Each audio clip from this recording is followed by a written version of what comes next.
6 Ways to improve your emotional health and maintain a balanced life. Being emotionally healthy does not imply that one is happy all the time. We take profound care of our physical health by eating right and exercising. People who are emotionally healthy and control their thoughts, feelings, and behavior can easily cope with life's setbacks. Being emotionally healthy does not imply that one is happy all the time. Key facts of WHO states that the effects of not treating adolescent mental health issues extend to adulthood, impairing both physical and psychological health, and restricting opportunities to live a meaningful life as adults.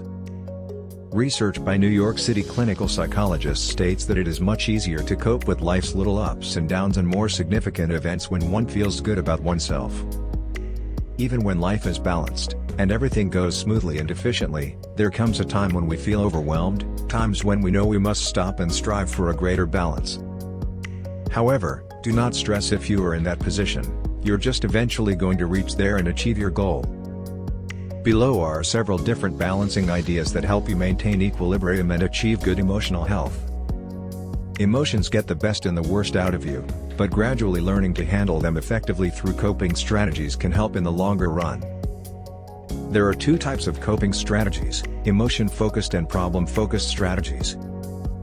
Problem-based coping helps you alter the situation by removing a stressful thing from your life.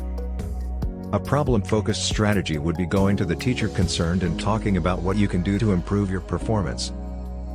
You develop a clear plan that will help you do better, and you begin to feel more confident about your ability to succeed well in the end semester exams.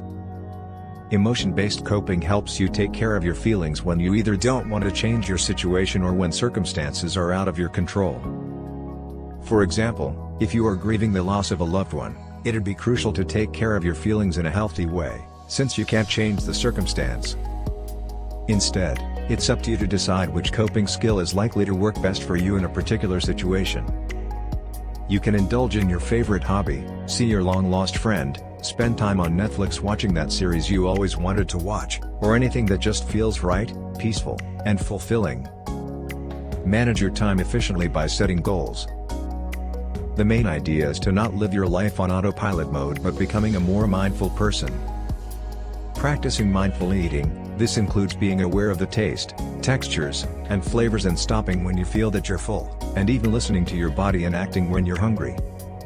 Social links help you in protecting your health and lengthen life. It is widely believed that good relationships with others can have powerful effects on our health, both emotionally and physically. Keep in mind your good points. Whatever it may seem like on the surface, it is impossible to know how someone feels inside. One should remind oneself about the things you do well and are best at, eventually balancing out the critical thoughts about yourself.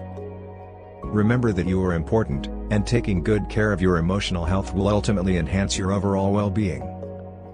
In recent times, due to the pandemic, mental health has deteriorated significantly. It is inevitable for a human to feel sad, anxious, challenged, frustrated, or simply overwhelmed and unable to cope in these uncertain times. The need of the hour is to be emotionally healthy, mentally stable, and develop better coping strategies. Getting an in-depth screening of your mental health will aid you in exploring the areas you need to work on.